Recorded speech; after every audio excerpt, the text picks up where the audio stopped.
Hey guys, welcome back to the channel. Today we got a good one for you. We're talking about the top 3 lures for July. We took a month off. We're back at you. And like we like to do, we got a few extras for you. Stay tuned, it's going to be a good one. Okay guys, so number 1 on the list of top 3 for July will have to be none other than the jig. And guys, the jig, whether you have clear water or dark water, it's just a deadly little technique. It's bottom contact, as we know. In the month of July, these fish are going to want to go deep because the water's hot. They're hot. You know, they're done with the spawn. They're going out deep. So a jig bouncing around down off the bottom is always a good option. And I like a jig with a real crawfish profile. Let me see if I can get a better. Just something. Okay, that one's not cooperating, guys. Just something with, as close to being real as we can get. And the technique that I'll use is I'll cast it out, I'll let it hit the bottom. And with these Arky style jigs, when it first hits the bottom, it's going to stand there crawling. These claws are going to come up like he's ready to fight. And then slowly go down. We talked about it before. It's a deadly little combination. If you guys, I know we talked about it before and I didn't have any bags, but Ozark Trail for a buck something, I think it was, at Walmart. You can get these crawls for a trailer on your jig. Can't beat it. Save a few bucks, catch a few fish. How can you beat it? Okay, guys. Sticking with your bottom contact baits, you can never go wrong. And as you see, it's already on my rod. If you don't know what it is, it's the drop shot. Okay? Depending on what you're fishing around, depends on your leader. As you can see, my leader's a bit longer. I want it to be above the grass, above the algae. Last few places I fished, I wanted it a little higher in the water column for the suspended fish and to get it out of the garbage on the bottom. Depending on conditions like wind, uh, you know, depth, will depend on the size of drop shot weight I want to go with. Obviously, the shallower, I could go a little lighter, but if it's real windy or I got a lot of current, obviously I'm going to go heavier. But, if you want to go deeper, you go heavier. If you got a lot of current and you're deep, obviously go a little heavier than that. Up to 3/4 ounce if you have to get it to stay on the bottom. What's good about the drop shot is, and this being the smoke purple Berkeley Max Scent flatworm, one of my favorite little worms for the month of July for drop shotting. Also an excellent choice anytime you drop shot. And no, I'm not sponsored by Berkeley by no means. Just a good bait all around. But it'll just suspend out there and have a minute movement unless you twitch your rod and then it'll really move, which is more natural to the fish. That's what they're used to seeing. You don't see a bait fish going nose first into the mud and just sinking. He's kind of hanging out and moving a little bit, and then he might dart off a little bit. Same thing with the flatworm. Okay, guys. Going to the surface. Got a few for the surface for you guys, depending on what you're fishing around. But if I'm fishing around grass edges or laydowns, docks, popper this time of the year, guys. This is a Rapala Popar. I believe this is in a bluegill color. I've caught so many bass on this little guy here. If I have open water, I'm out on the main lake points. For guys down south, around here we don't have a whole lot of secondary points, but our secondary points, the KVD Sexy Dog Jr. I believe this is shad color.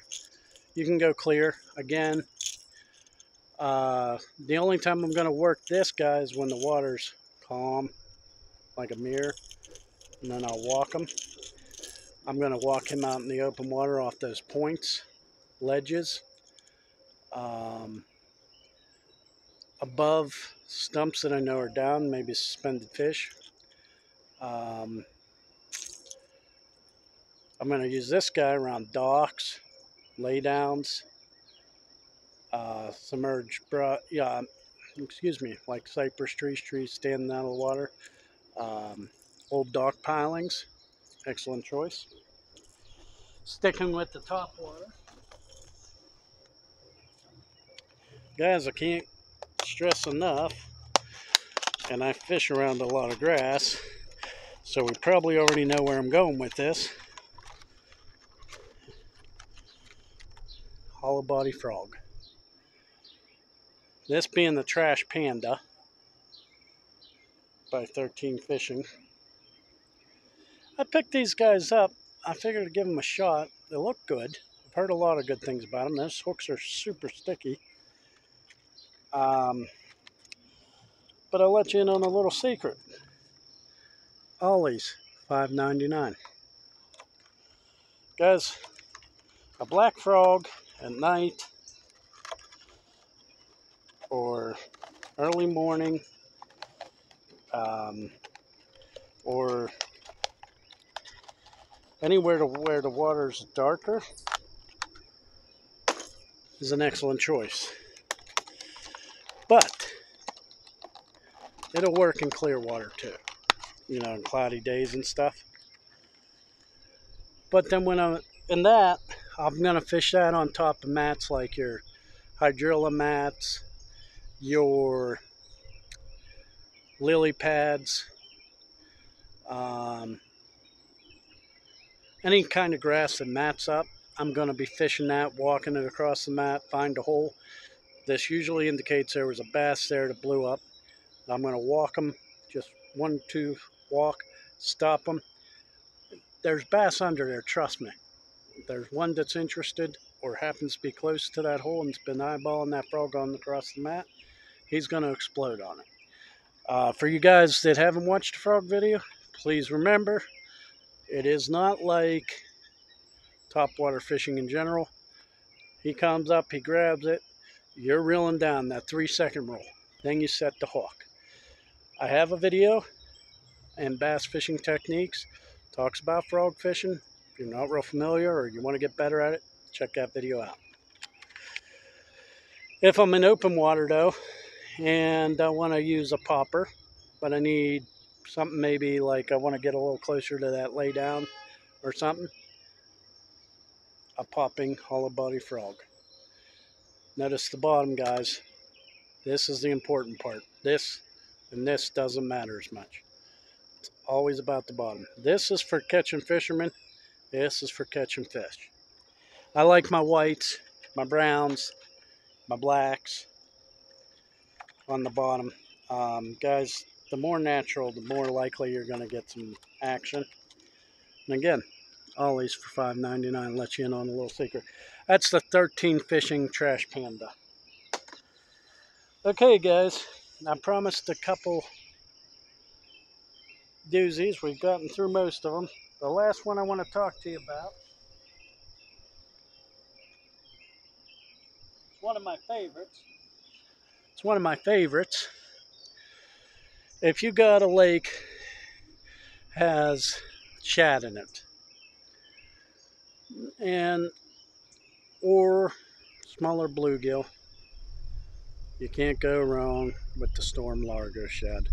If I'm fishing for, the bass are feeding on a shad, obviously I'm going to run, usually I run a Berkeley Fusion underspin.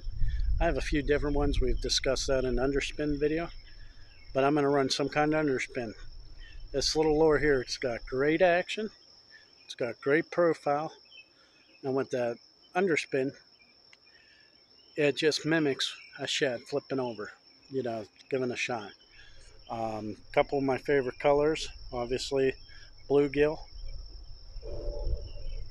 perch. Perch is absolutely deadly. And then I got river shad. I'll show you that. And the river shad. But guys, and if you're a guy that's in a lake or grandpa's farm pond that only has bluegill, that largo shad's going to work. How am I going to work it? Well, this time of the year, most of the shad go out deep. They might switch over to bluegill or something like that. Eliminate the underspin, go with your favorite swim jig head, and just run it that way. It is a deadly little technique, guys. I'm going to give you an idea of what I would typically do. If you want to get bites, the key to getting bites consistently is mixing up your retrieve. You could obviously straight retrieve it. You're going to get bites. But I'm going to cast it out there. I'm going to let it go down to the depth. Sometimes I'm on the bank. Sometimes I'm on the kayak. I'm going to let it go down to the depth that I feel that the fish are there. I'm going to start reeling.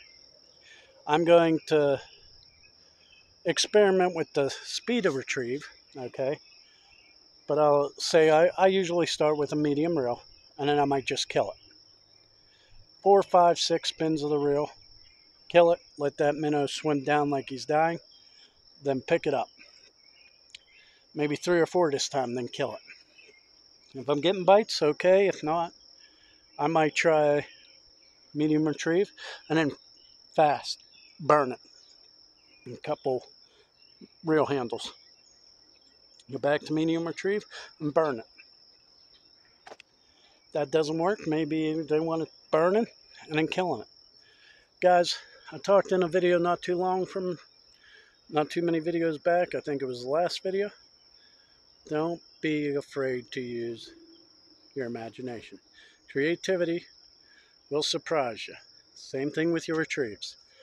Be creative. Maybe it's popping it off the bottom and letting it die. Maybe it's, like I said before, medium retrieve, kill it. Medium retrieve, kill it. Medium retrieve, speed it up. Medium retrieve, or speed it up, kill it. Speed it up, kill it. Maybe it's straight retrieve and a twitch. Figure out what they want. Let them tell you what they want. And this will add up to more fish catches and more fish in your boat.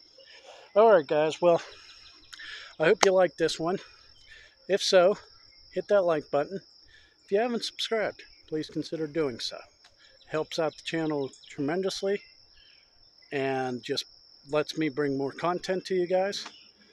And if you have any questions at all, or you just want to say hello, or you want to add something to the video, please leave it down in the comments below. Love to hear from you guys. All right, until next one, guys. See ya.